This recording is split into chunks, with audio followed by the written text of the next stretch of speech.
Salut à tous les amis, j'espère que vous allez bien. Content de vous retrouver sur cette nouvelle vidéo YouTube où on va parler de comment rank up, donc comment passer le prochain rang de qualification dans le plan de rémunération de votre compagnie. Et c'est une formation qui est très importante, c'est une formation qui est synonyme de croissance, d'argent, donc forcément on veut absolument savoir comment faire. Ce qui est super important, c'est que je vais vous expliquer ça en 3 étapes. La première chose, c'est comment est-ce qu'on peut décortiquer votre objectif pour venir rank up et ça va être déterminant dans votre passage de position. La deuxième étape, c'est comment est-ce qu'on va s'aider aussi en décortiquant des objectifs pour nos équipes si vous avez des équipes. Et la troisième étape, c'est quelles vont être aussi les actions à mettre en place, avec quel état d'esprit pour créer du momentum, un mouvement d'énergie pour venir justement réaliser vos objectifs. Ok? Donc on va appeler ça le rank up mode. Alors bien entendu que aujourd'hui, je vais faire un exemple très général parce que ça peut changer en fonction des différentes compagnies de marketing de réseau dans lesquelles vous êtes. Ça va changer aussi en fonction des différents plans de rémunération parce que certains, encore une fois, ont des équilibrages à faire, etc., etc.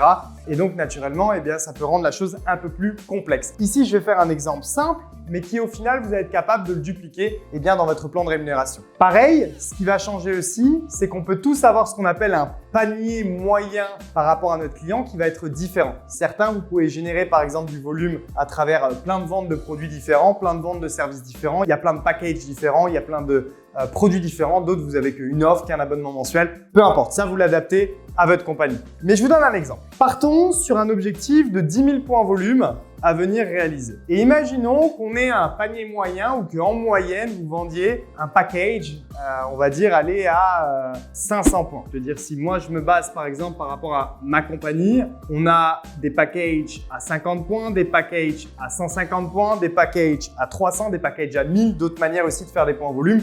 Donc, imaginez que vous êtes à peu près entre vendre des packages à 300, des packages à 1000, vous avez des upgrades, vous avez un panier moyen à 500 points volume. Ok? L'idée, c'est que si on reste juste sur un objectif mensuel, c'est trop vaste, c'est trop long. En fait, dans le sens où vous allez être souvent dans une situation où vous allez vous dire « Ok, je dois faire 10 000 points à la fin du mois. Comment je dois le faire? Je sais pas. Par quoi je dois commencer? Je sais pas. Mais au pire, si je sais pas aujourd'hui, ça se trouve dans 3 jours, je saurai et c'est pas grave, on est début du mois, j'ai le temps. » Et en fait, avoir qu'un objectif mensuel, ça amène à la procrastination. Donc, ce qu'il faut qu'on fasse absolument, c'est venir, première chose, diviser cet objectif à la semaine et le diviser ensuite par quelque part le nombre de jours, mais on va se mettre sur 28 jours. Ok?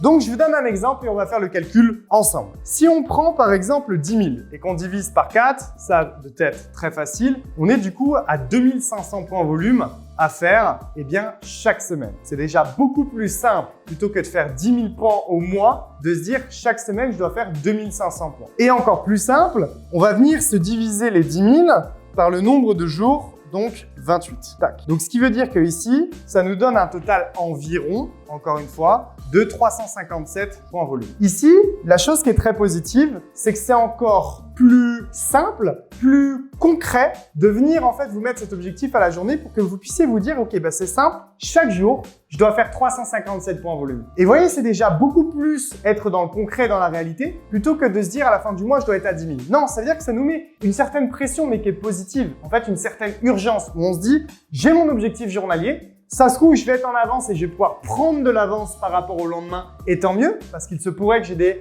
journées négatives. Mais comme ça, si à la fin de la journée, vous vous dites « Ah, j'ai pas mes points », on n'est pas dans « C'est pas grave, j'ai jusqu'à la fin du mois ». Non, on est quand même dans on se donne les moyens pour avoir nos points justement chaque jour. Alors, maintenant, c'est pas tout. C'est-à-dire que si on divise juste notre objectif à la journée, entre guillemets, c'est pas ça qui va changer la donne. Parce qu'on reste aussi dans l'exemple où on pourrait se dire « Ok, je dois faire 357 points volume par jour, mais concrètement, qu'est-ce que je dois faire ?» Eh bien, en fait, la première question que vous devez vous poser, c'est combien est-ce qu'aujourd'hui de personnes avez-vous besoin de voir ce qu'on appelle en rendez-vous et de les avoir en closing pour venir générer 357 points volume. C'est-à-dire que, je m'explique. Si par exemple, on a un panier moyen à 500, c'est-à-dire que vous avez en moyenne besoin de faire un client par jour. Ma question, c'est combien de closing avez-vous besoin? Combien de présentations avez-vous besoin d'avoir chaque jour pour avoir une signature? Et ça, c'est déjà une donnée, une data qui est super importante à avoir. Que si vous n'avez pas encore, c'est pas grave.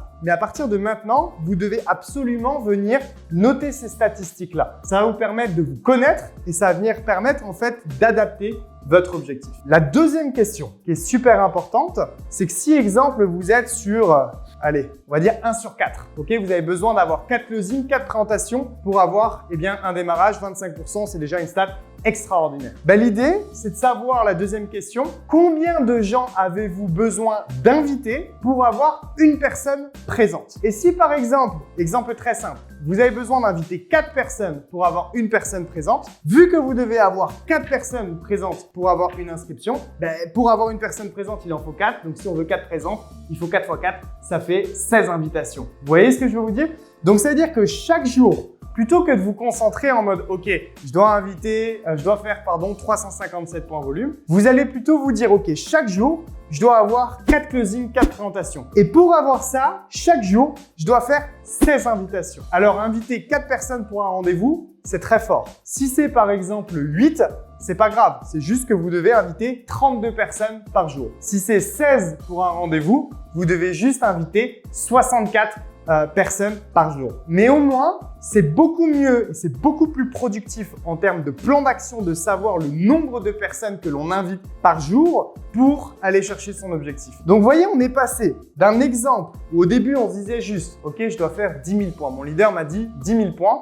Un exemple où on l'a décortiqué à la semaine, à la journée, où on a notre nombre de points, on sait exactement le nombre de personnes que l'on doit avoir en rendez-vous et on sait exactement le nombre de personnes que l'on doit inviter pour avoir notre objectif final. Ça, c'est l'étape numéro 1 qui est décortiquer votre objectif. Ok, donc je l'écris là encore une fois de manière très simple. Imaginez 4 personnes du coup en presse closing, tac, et ensuite imaginez si par exemple vous avez besoin d'inviter même 10 personnes pour avoir une personne en rendez-vous, ça fait cette fois-ci du coup 40 personnes en invite par jour. Là, vous venez de décortiquer votre objectif. La deuxième chose, qui est la deuxième étape, ça va être de venir décortiquer ces mêmes objectifs pour vos équipes si elles ont des objectifs. C'est-à-dire que si elles n'en ont pas, vous ne pouvez pas créer des objectifs pour vos équipes. On ne peut pas aujourd'hui dépendre de nos équipes, on ne peut pas créer un désir ardent chez eux.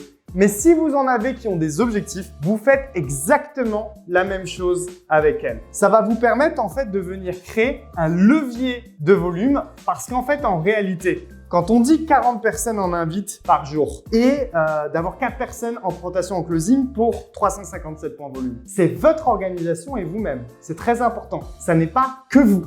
Donc forcément, si naturellement on arrive à créer un levier, mais si encore une fois les gens sont OK pour le faire et sont déterminés à le faire, entre guillemets, ça rend la chose encore plus facile. D'accord? Ce qui est super intéressant aussi, c'est que j'ai pris 28 jours et j'ai pas pris 30 ou 31 jours. Comme ça, vous prenez de l'avance, coup d'anticipation, vous avez 2 à 3 jours supplémentaires si jamais il manque un petit peu de points volume pour venir faire votre objectif. D'accord? Point numéro 3, ensuite, ça va être quelles sont les actions à mettre en place et ce qu'on appelle le mindset à avoir au quotidien durant ce mois pour aller chercher son objectif. Alors, si on commence par le mindset, j'aurais d'ailleurs pu mettre mindset avant action puisque tout part de là, ça va être déjà d'être dans une attitude de gagnant, d'être dans une attitude de winner. C'est-à-dire que quand on dit par exemple 40 personnes en invite, c'est pas salut, ça va, copier-coller 1, 2, 3, 4, 5, ouh, j'espère que quelqu'un va venir. Non, c'est vraiment, ok, on regarde un petit peu le profil de la personne, on analyse un petit peu par exemple sur Facebook ou sur les réseaux sociaux,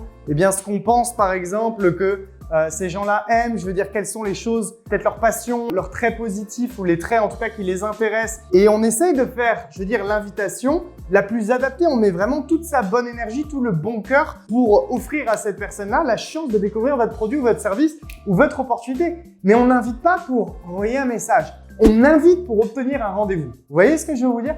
On invite pour obtenir un rendez-vous. C'est totalement différent. Deuxième chose, dans quel mindset on doit être ce mois-ci? On doit être dans un mindset d'aller chercher ces points volume-là. C'est pas une attitude trop vendeuse que je vous donne là. C'est pas une attitude trop agressive que je vous donne là. Mais dans la vie, si on veut un objectif, on doit être capable de se donner les moyens et de mettre un état d'esprit en avant, un état d'esprit de gagnant et de se dire que on va faire ces points-là. On peut pas aller se coucher si ça n'a pas été fait. On donne tout, on donne tout. Encore une fois, on part pas là sur un délire, les amis, de tenir ça pendant 3, 4, 5 ans. On part peut-être sur un objectif seulement sur 30 jours, c'est du court terme. Mais il faut savoir être capable de donner une impulsion. Donc avec quel mindset vous allez faire ces choses-là? Ensuite, au niveau des actions, c'est comment est-ce que vous allez pouvoir aussi créer un levier supplémentaire pour venir amener vos équipes à être encore plus dans l'action, en plus de vous-même, pour venir aller chercher cet objectif, exemple, de 40 personnes par jour. Ça peut être à travers, par exemple, de la mise en place de calls.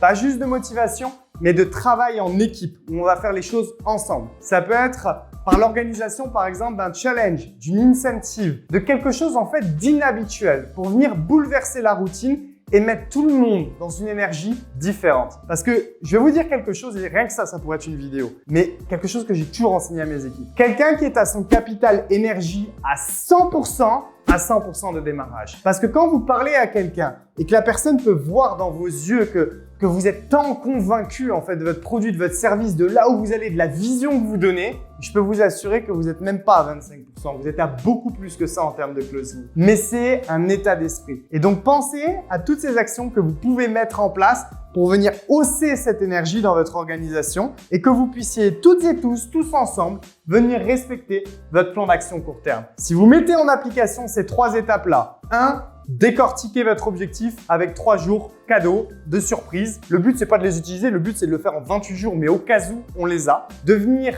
2. Décortiquer les objectifs de nos équipes. 3. Être dans un mindset de winner chaque jour et de pas faire pour faire, mais de faire pour réussir. Ça, c'est déjà fait, c'est déjà gagné, c'est déjà acté. Vous avez déjà ce rank-up, vous l'êtes déjà, vous vous visualisez tous les jours. Avoir cette position, votre affiche de reconnaissance ou le chèque qui va tomber, le nombre de gens que vous avez aidés, votre prochain, par exemple, speech de reconnaissance sur scène. Vous visualisez déjà avec ce mindset-là. Et en plus de ça, des actions qui viennent bouleverser les habitudes de tout le monde pour venir créer un élan d'énergie. Je peux vous assurer que le rank-up, il est déjà fait. Je suis déjà chaud là. Je suis chaud, mais c'est dans cette énergie que vous devez être. Donc voilà en tout cas les amis, appliquez ça, mettez tout en application. Mettez-vous avec un état d'esprit de gagnant et un capital énergie plus qu'à 100, mais à 1000, à 10 000, à 100 000%. Et let's go, on va tous rank up dans toutes nos compagnies. Allez, c'est parti.